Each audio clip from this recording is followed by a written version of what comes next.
جو لوگ حق بات کہتے ہیں نا ان پر تکلیف بھی آتی ہے، تکلیف آتی ہی ہمیشہ حق کہنے والوں۔ تو چونکہ میدان لگایا ہے، اب حق میں نکلے ہو، اب تم نے سفر شروع کیا ہے تو بھئی پیروں پہ چھالے تو پڑیں گے۔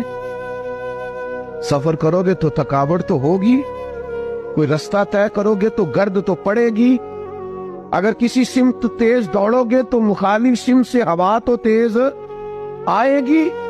اب وہاں گھبرانا نہیں، کمزور نہیں پڑنا، تھکی باتیں نہیں کرنی۔ اب ایسا نہ ہو کہ تم نے معذرت خواہانہ رویہ اختیار کیا، وَتَوَاصَوْا بِالْحَقِّ وَتَوَاصَوْا بِالصَّبْرِ، وہ حق بات کی وصیت کرتے ہیں اور ایک دوسرے کو صبر کی تلقین کرتے ہیں۔